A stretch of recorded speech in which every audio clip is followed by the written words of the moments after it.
All right, this is Boxing with the Truth, and I am the Truth. Today's February 15th, 2015, and today we have two-time world heavyweight champion John the Quiet Man Ruiz. How you doing today? Good. How you doing? Doing great. I appreciate taking time to do this interview. I'm a huge fan, and I can't wait to hear what you're up to now since you've been retired. Yeah, it's been a couple of years there now that he's spent some time with the family. Opened up a gym and trying to stay busy nowadays. Okay, so your pro record is 44, 9, and 1 draw, correct? Yes. Okay, and a lot of people know about the trilogy between you and Evander Holyfield. That's kind of like one of the big statements in your career. Would you agree? Yes. There also is like there was 3 fights between you. You won 1, Holyfield won 1. There was a draw, but there's kind of controversy in all 3 fights, right? Yeah, it was kind of controversial. Basically all 3, and that's why from the first one led to the second one, and then of course we finished the finale there with the third one, which kind of like you said, won that as a draw. So. Okay, but now do you honestly believe that you should have won that first fight? I put on going back and watching some of these fights. I did feel that I did win that fight. I did as much as I could, but then again, I am fighting Evander Holyfield that there was a saying back in there, you have to knock out the champion to beat the champion. So that's one thing I didn't do with that first fight, and I just fought my heart out, and I gave it all I can, and I came out in that short end. So it is what it is sometimes in boxing. Okay, now what about the third fight? That draw was kind of controversial too, right? That a lot of people thought that you should have won that third fight. Yeah, but for me, it was even a way that they didn't take it from me. The draw came out to be more a blessing in disguise, even though I felt like I won the fight, but at the same time, me keeping the championship still and moving on with my career, it's definitely was something worth. It was worthy. So it could have gone even worse. They could have given him the fight, and there I go again. Trying to find a way to fight for the championship again. Okay. Now, through your career, you were, you weren't like in the media a lot for any negativity or anything. You were a pretty forward guy. You kind of did your job. You didn't like play the media or try to be the superstar out there in everybody's eyes. And I think that helped you in some regards, and I thought it helped hurt you a little bit. But I just want you to be honest with this one question, because I saw some statements, and I don't personally believe it anyways. So I just want to hear what you got to say. Did you ever fake any low blows against Holyfield or Kirk Johnson? When you say, I try to. There was one time that I do. Oh, you mean me personally fake it? No, I got hit below the belt. So my thing is, like anything else, it does hurt. So it's also, it ruins the momentum of the fight in a way. If you're fighting a certain way, all of a sudden you get hit below the belt. All the time you get hurt. You have to get back up, and you have to basically shake it off, and now you have to start over again to get that momentum again. So it does affect the fight. The fight you're fighting, and if you're doing well and that happens, and all of a sudden you have to find that groove again to be back on that. Boxing is all about basically being in that moment. If you get hit a certain way and you get knocked out of that moment, you have to find it again, and it does affect the fight, the way you fight. When it does, things like that do happen. Okay, so some of them might have not hurt as much as you led to believe, but they did knock you out of that moment, so you did need a few minutes to kind of regain the posure and to get back into the fight. Correct. That's all they. Of course, some will hurt other than others. You're going to be hurt either way. So it does affect the way you fight. Okay. No, I just wanted to, I just wanted to hear that from you. I saw some reports that said, well, maybe he faked a couple of them and maybe he didn't. And like I said, there was never any negativity about you in your career really anywhere. And, other fighters stand out, and you can, pick different fighters here and there for their negativity in the media. But I never saw, that was probably the most negative thing I saw about you in your entire career. So, I mean, if that's it, that's really not anything bad to say with the career that you had. Yeah, it was like it was a long career. It was a roller coaster ride, and at the same time, I mean, it's something that I'm proud of what I accomplished, and I can say now that I'm glad I left the game in a well state of mind. Speaking of what you accomplished, I just want to kind of go over some of your resume real quick, because some people might not realize some of the people that you actually fought. Because me personally, and I don't know how you feel, but I thought because of the other people that were out there when you were out there, like Lennox Lewis and Tyson and Holyfield, I thought you kind of got overshadowed, honestly. Because if you look at your resume, you fought every heavyweight out there, maybe except for one or two that, for whatever reason got away. And I thought you got overshadowed in your career. Well, the thing with the Lennox Lewis situation, I mean, I was at one point part of that stable. I was promoted by Panic Promotion. That was Lennox Lewis' promoter, and I was fighting a lot in England. And then a few times, there was one time that he fought. I forgot his name. Oh my God, I'm going blank. He fought a fight that I had I got invited to help him prepare for the fight, and I only did probably maybe probably 3 rounds. And from that day on, I knew that I was never going to fight Lennox Lewis because I got the better of him. And speaking of that, I'm glad you brought that up. Is that true that he did refuse to fight you?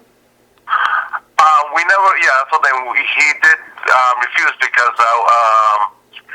the reason why the WBA, basically, I was the #1 ranked. He had, at the moment, it was the WBA. He was the undisputed champion. I mean, so he let go of the belt for us to fight for it again. I mean, for me and Holyfield to fight for it. But isn't that the same thing that he complained about when Riddick Bowe threw the belts in the can and wouldn't fight him? He basically did that to you then, right? Correct. Okay, I just want to go over your resume real quick. I mean, you fought David Tua, Jimmy Thunder, Tony Tucker, David Haye, Evander Holyfield 3 times, Hasim Rahman, Andrew Galata, Fred Oquendo, Jamil McCline, Kirk Johnson, James Toney. I mean, that's just some of your resume. That's a lot of the names that people would recognize. But like I said, you've never shied away from anybody, and I just always thought that you didn't really get the attention in the media that you deserved for fighting all these guys because you were being overshadowed by guys like Lennox Lewis and Holyfield and Tyson. Do you agree? You know what? I would definitely agree to a certain point. The other point is where it's my fault. Where I gotta be honest, basically. Some of the they are great champions. With Tyson, great champion. Lennox Lewis was a great champion. I can't take that away from them because they were. I mean, they were the names. And Holyfield was a great champion. They're all around the same era. I mean, Riddick Bowe I'm not sure he was coming out of the picture.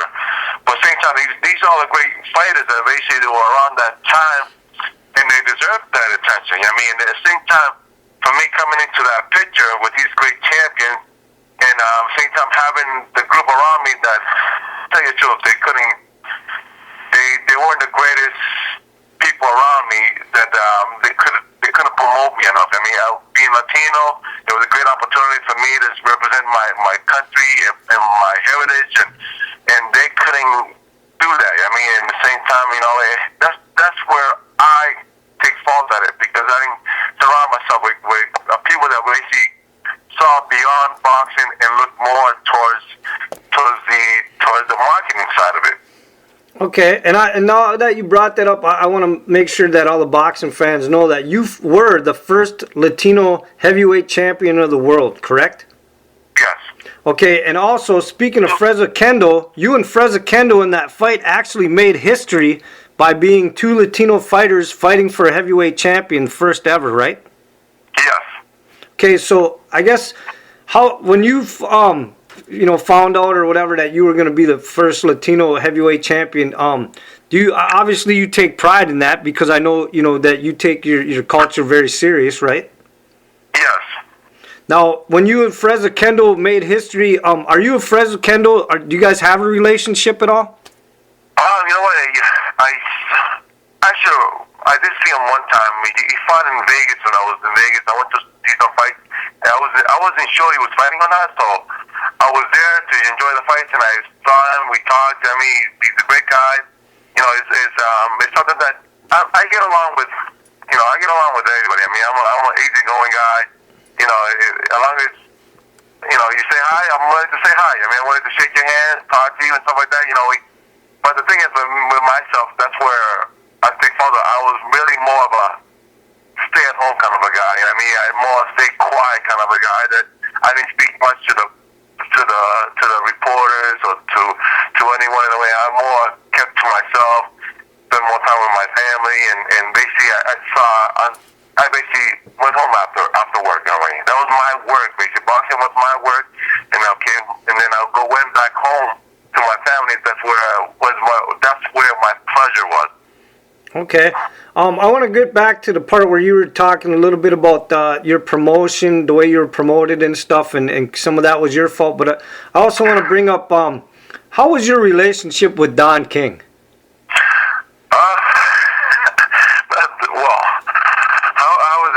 How was any relation with Don King? I mean, of course, you have to, Don King, he was the promoter at that time. I mean, if you wanted to fight for the world heavyweight title, you had to go to Don King at that moment, and that's what totally happened with like I said, I started with a Panic promotion.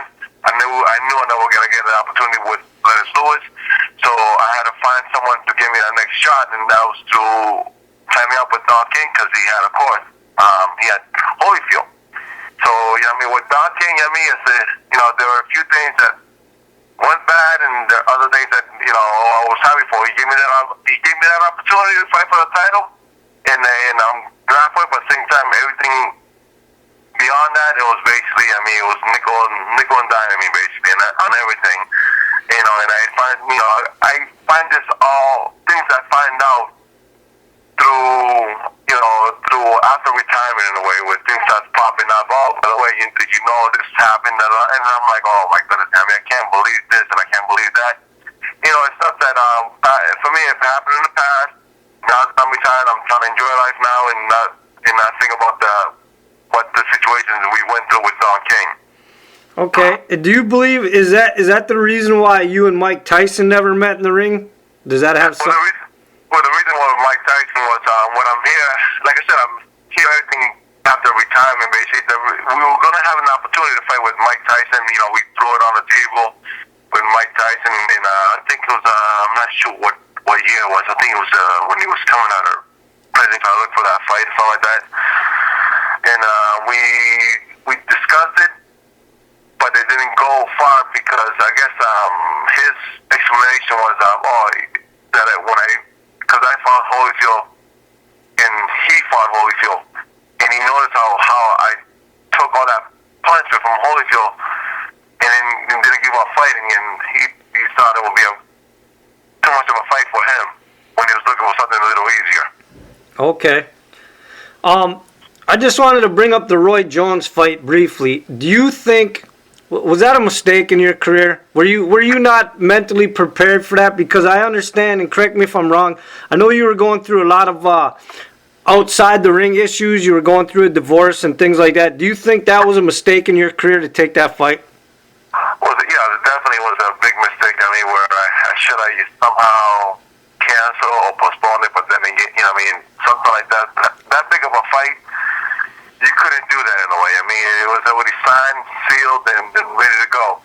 And going like you said, he's going through the process of divorce. I was basically missing camp to go, but I had camp in Florida. I was traveling back to Vegas to talk to my ex-wife and so on, and then go back to Florida, go back to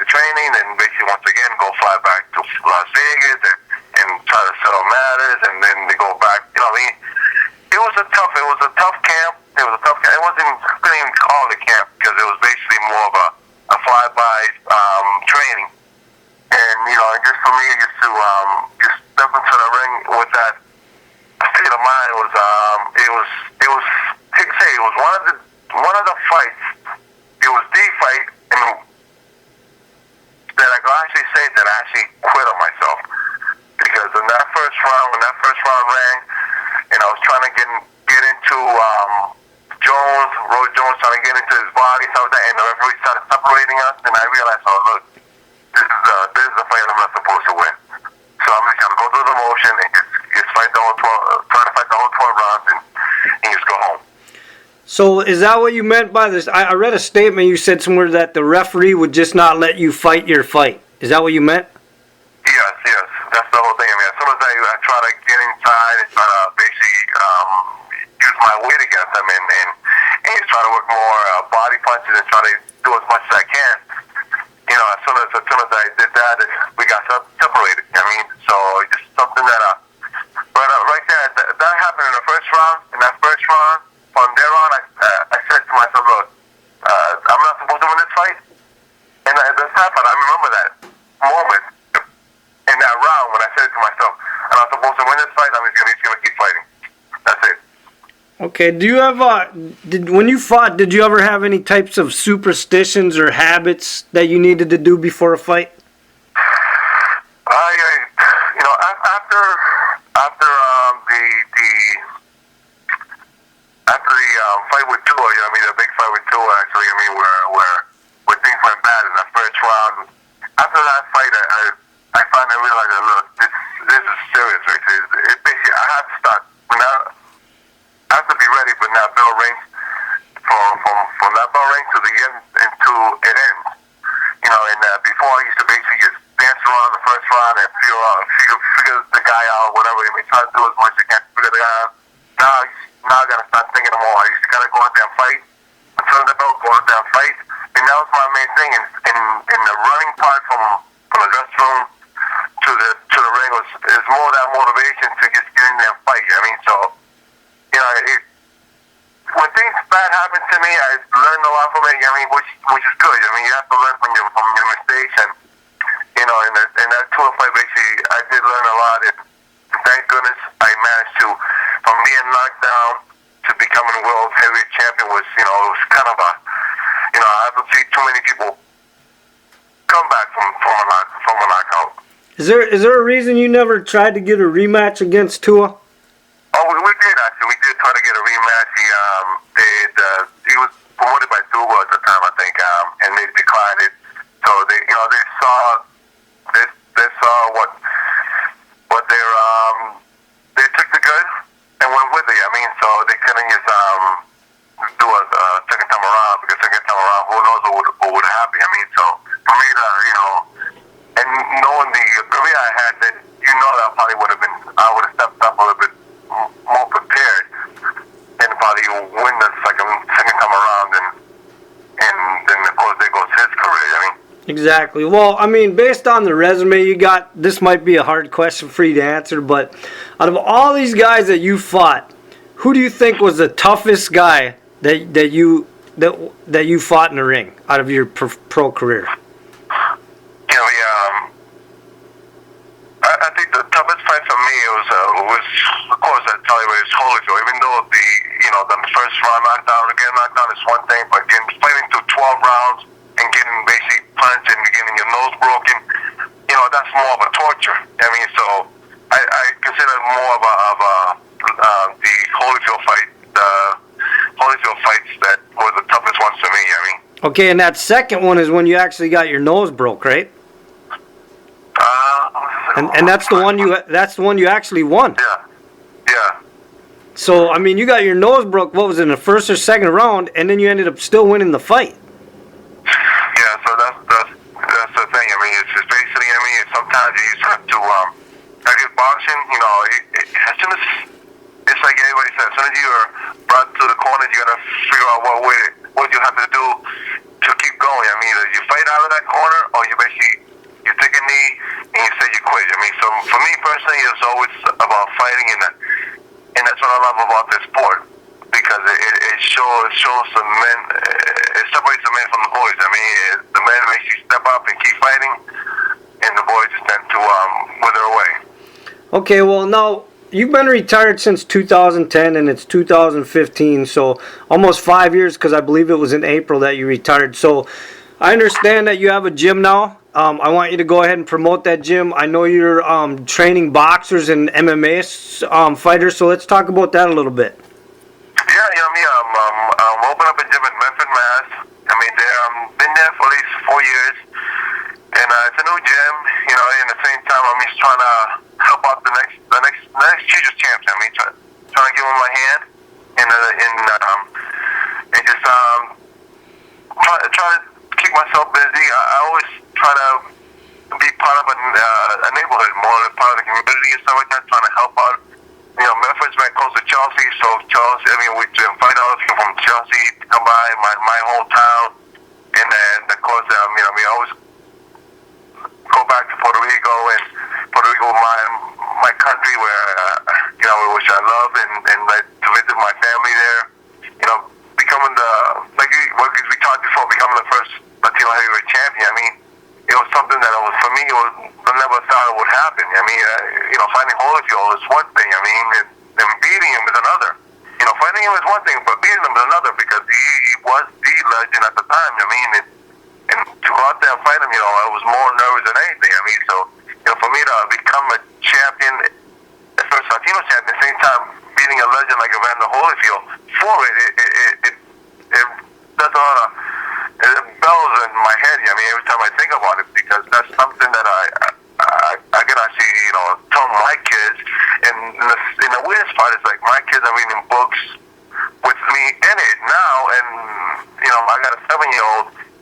After my second marriage, I got 7-year-olds reading about me in the books, and which is kind of neat. I mean, it's something that I take great pride of what I accomplished and what I've done, and now I'm just trying to basically bring that same pride to some of these kids out there. So some of these younger kids probably have no idea of your career, who you actually are in the sport of boxing, I'm assuming, right? Correct. I mean, you know, I'm not gonna get. I wasn't even getting stopped when I was fighting. When I was world champion, I didn't even get stopped at the restaurants or at night to get an autograph. I got stopped here and there, but you know, it was basically, you know, once in a great while. You know, now, you know, I haven't, you know, like I said, I always love to be at home. You know, be at home with the family, and you know, I barely get stopped. You know, people don't even recognize me. I mean, so if they do, you know, it's always great to meet a great fan. I mean, if they don't, that's fine. I mean, so for me, it's more of a spending time with the family. You know, I appreciate all I've done in my career, and at the same time, I mean, I appreciate all the people that supported me too. Okay, and so what is the name of the gym now that you own? Oh, the gym is called Quiet Man Sports Gym, and it's boxing and MMA. We do some, of course, boxing. We do some jiu-jitsu, kickboxing. You know, we do everything we can to get the part of MMA fighters in there to go, and some multi-fighters come in also, come into training for boxing-wise, so try to work on their hands. And, you know, we're trying to make sure that we touch every point of fighting in this gym. You know what I mean? So we're doing our best. I mean, I'm working with my brother, Big Eddie. We call him Big because we have two Eds in the gym. My stepbrother, Little Eddie, and Big Eddie. My older brother, and we're just going through his career, like a change of career now. Now he was always a trainer. Now he's coming. Now I'm helping him train because I'm new in this sport and training. So I'm helping him train and helping the kids there to, you know, be the next Golden Gloves champions or so on. I mean, be the next national champion. Okay, well, look, I'm going to end the interview on this last question. Like I said, back when you were in the heavyweight division, you know, everybody was fighting everybody. Nobody was ducking anybody hardly. You guys were all going out there. I mean, I know it was for the money too, but a lot of it was for the pride to prove who was better. What do you see the problem with the heavyweight division now? You hit the nail right on the head, Rachel. I mean, nobody really wants to fight anybody in the heavyweight division. I mean, it's just something that it seemed like who has the better promotion. I mean, because HBO has their guys, Showtime has their guys. At the same time, where they promote their guys, and their guys they promote them to fight with someone you never heard of. You're like wondering who the hell this guy came from, and he's ranked number 1 in the world. And that's the whole thing. I mean, it's just something that boxing somehow in the heavyweight division fell back in a way where like you said, like before, everybody fought. There were big names. Everybody want to fight each other, and they want to prove who's the best. And there was that pride. Now it's more about, of course, it's always been about the money, but now it's in the forefront. Now it's the money. Back then you could say, oh, it's the pride.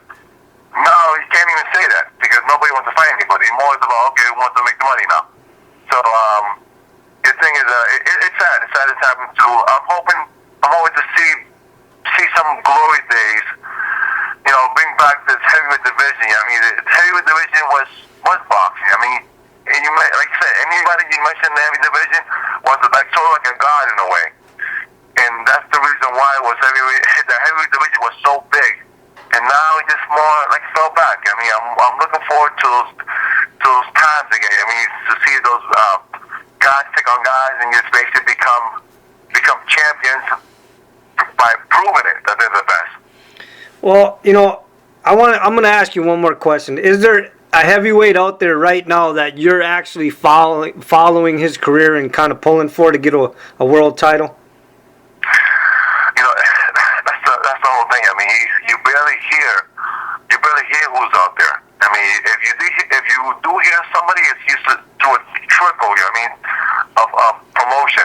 They're not promoting all these great fighters that are coming up. I mean, and they're more focusing on the fighters that are their champions already. Like, of course, the Criscos. They're still focusing on the Criscos. We want to hear who's out there that basically, of course, the